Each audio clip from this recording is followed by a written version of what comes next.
Within the galaxy, there exist at least two major planes of existence, each with their own unique definitions of what could be considered reality.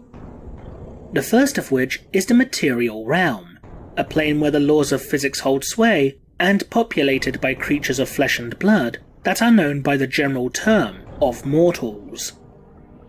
The second plane is known as the warp, which, to oversimplify, is a swirling morass of spiritual and psychic energy inhabited by etheric creatures known as Neverborn, or as they are more commonly known to mortals, gods and demons. These demonic and godly entities that exist within the warp are created from the psychic echoes that appeared as a result of certain actions and emotions performed and elicited by mortals within the material realm. Like rivulets of water running down the surface of a wall, these reflections begin to flow together, coalesce, and take shape, eventually even obtaining their own sense of consciousness and self-awareness. Some of these deities that have manifested within the warp appear to be compassionate or benevolent, such as Isha, the Eldari goddess of life and fertility, or the nascent god of the greater good that was spawned by the more psychically sensitive auxiliary races of the Tau Empire, who rescued the Fourth Sphere expansion fleet after they had inadvertently become stranded within warp space. Other such entities are more malevolent and cruel in nature, such as the powerful demon Draknien, who was birthed as a result of the first act of murder ever committed by the human race. Of all the godly entities that exist within the warp, 4 of the most powerful are the prime Chaos gods. These gods are Khorne, the blood god, who is the personification of bloodshed, rage, and mindless slaughter. Tzeentch, the architect of fate, who embodies magic, manipulation, and change. Nurgle, the lord of decay who represents stagnation, pestilence, and rot. And Slaanesh, she who thirsts and the personification of hedonism, excess, pleasure, and pain.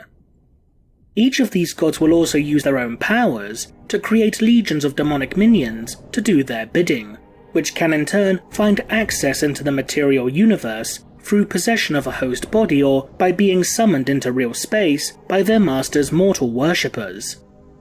In addition, there also exist demons of chaos who are unaligned to any of the 4 major chaos gods, creatures that are classified as demons of chaos undivided.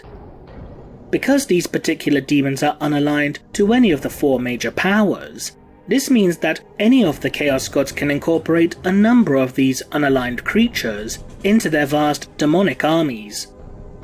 However, these 4 Chaos Gods, while the most powerful, are not the only members of the chaotic pantheon, for there also exists a number of lesser but no less malevolent beings that are categorized as minor Chaos Gods. These lesser deities include Malice, the hierarch of anarchy and terror, and Nakoho, the paradoxical personification of atheism and antitheism. Seeing as each Chaos God is the manifestation of a particular emotion or belief, then could it be possible that there exists a godly entity that embodies the concept of chaos undivided somewhere within the bowels of the warp? Initially, the answer would appear to be no, as it is commonly believed that the entire concept of chaos undivided refers to the entire pantheon of chaos gods as opposed to a singular entity. That being said, however, there are a number of those mortals that worship the ruinous powers who believe that each chaos god is but a fraction of a greater whole, as opposed to being truly separate deities. One such source that hints towards this possibility is the second rendition of the 3rd edition Chaos Space Marine Codex, with the following passage describing the mark of Chaos Undivided. Others worshipped Chaos Undivided as a single entity. They perceive the various powers as merely aspects of one vast, malevolent intelligence, which mortals cannot hope to engage of any but the most basic level. These followers may ally themselves with the other powers, but will never give themselves fully to one god, seeking instead to follow a purer form of devotion to chaos in its unadulterated whole. The idea of the Chaos Gods merely being the fractured pieces of a greater malevolent entity is also touched upon briefly with the following passage from the Warhammer Fantasy roleplay book Tome of Corruption, which even gives a name or title to this theoretical god of Chaos Undivided: the Great Beast. Some insane scholars believe that the four powers are simply aspects of some other, larger god called the Great Beast. At times, this entity sets aside its mad internal struggle to make it possible for the fragmented armies to gather together under one banner, such as the Chaos Incursions. The notion that each Chaos God could simply be a fraction and facet of a greater consciousness could arguably be supported due to the very existence of unaligned demonic entities. As stated earlier, there do indeed exist a number of demons who hold no allegiance to any of the four major Chaos Gods. Such creatures include the gargoyle-like Furies, which are seen as, essentially, the demonic equivalents of vultures or crows, and as such are typically looked down upon by most other types of Neverborn due to being cowardly scavengers. There also exist demonic mounts, which commonly take the form of equine or bovine steeds, though they have been known to take on more unusual and disturbing forms. As well as these, there are diminutive and amorphous entities known as imps, which can, for lack of a better term, evolve into one of four different substrains should they be claimed by one of the ruinous powers. Such varieties of these aligned imps include the Muses of Slaanesh and Fearlings of Tzeentch. In addition to these lesser demonic creatures of Chaos Undivided, there is also an untold amount of more powerful entities, such as the previously mentioned Draknien. Not only that, but there are also examples of unaligned demon princes, such as Be'lakor, the first mortal to ever obtain demonhood, and the demon primarchs Lorgar and Perturabo, who became demon princes of Chaos Undivided following in the aftermath of the Horus Heresy. Since demons themselves are effectively birthed by the will of their patron gods, being formed from an infinitesimal fraction of their power, then it would stand to reason, at least from an initial standpoint, that some other entity should have birthed those demons that are unaligned to any of the known Chaos Gods. However, this isn't necessarily the case. The 5th edition Chaos Demons Codex, for example, claims that Furies are formed from the souls of those mortals who attempt to draw upon the powers of Chaos without pledging allegiance to a specific Chaos God.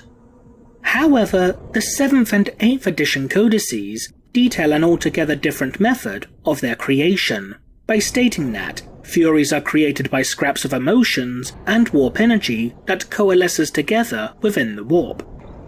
Chaos Imps in a similar manner, according to the previously mentioned Tome of Corruption, are stated to have been created by loosed emotions. These two particular entries, combined with Draknien's creation being as a result of the first murder, would strongly indicate that these unaligned demons do not require the actions of a specific god, conscious or otherwise, in order to create them.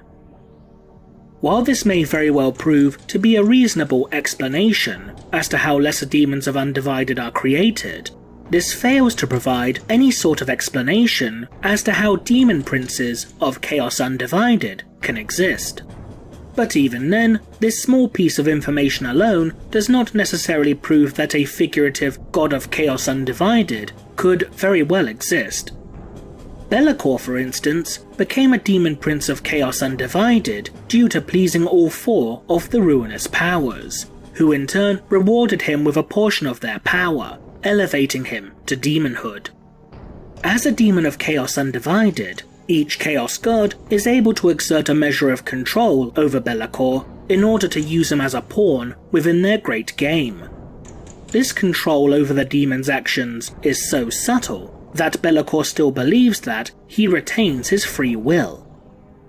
Because Lorgar was a near fanatical self-proclaimed herald of the Chaos Gods, whose actions would eventually lead to the events of the Horus Heresy, it would stand to reason that his actions combined with his reverence of each and every Chaos God would have been enough for the ruinous powers in turn to bless the Wordbearer's Primarch and allow him to achieve apotheosis. By that same token, Perturabo's brutal and violent slaughter of the Imperial Fist's Legion during the Battle of the Iron Cage, and the mass sacrifice of their gene seed to the Chaos Gods following in the battle's wake, would also grant the Iron Warrior's Primarch the favour of the Dark Gods. As such, it's also logical to assume that, just like Be'lakor, the unaligned demon Primarchs would also be subject to the whims of each Chaos God, unlike their brothers Angron, Fulgrim, Mortarion, and Magnus, who are demon princes and the property of Khorne, Slaanesh, Nurgle, and Tzeentch, respectively. Since it appears extremely unlikely that the Chaos Gods are but fragments of a fractured whole, would it even be theoretically possible for the ruinous powers to ever amalgamate into a singular entity? It's not entirely unfeasible for such an event to eventually happen. Within the universe of Age of Sigmar, for example, the Orc gods of Gork and Mork would themselves merge into a singular being, one who would become known as Gorkamorka. But despite their unity, Gorkamorka has been known to divide himself back into its separate and dysfunctional components of Gork and Mork on certain occasions, before fusing back together into Gorkamorka at a later time. While this particular example could be argued to only apply to the Age of Sigmar universe, it has been stated on numerous occasions, such as within the June 2018 edition of White Dwarf magazine and the books of the Liber Chaotica, that the warp itself links multiple universes together, hence explaining the presence and influence of the same gods and demonic creatures throughout a number of different universes.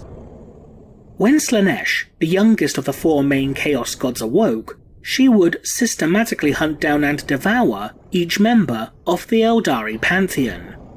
If these gods that had been consumed were truly destroyed and absorbed by Slaanesh, then this can, at least hypothetically, provide some measure of the stakes that are involved within the Great Game.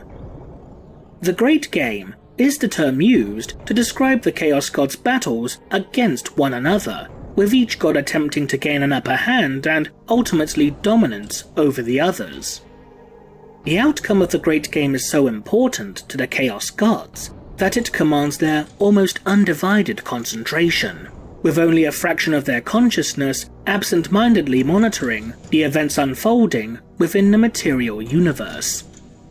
Typically, the only times that the Chaos Gods put aside their differences and turn their attentions away from the Great Game is to either take advantage of a rare or delectable situation, or to unite against a potential threat, such as against the Emperor of Mankind, one of the few beings to earn the genuine fear and hatred of the Chaos Gods. Perhaps if one of the Chaos Gods were to lose the Great Game, then that particular entity could be consumed and therefore have their powers absorbed by their subjugator. In turn, this could eventually lead to just one of the major Chaos Gods surviving, becoming the sole victor that could hold within them the powers and skills of each and every god that they themselves had consumed, leading them to become the Chaos God, the great beast of Chaos Undivided. What do you think? Leave a comment below, and thanks for watching.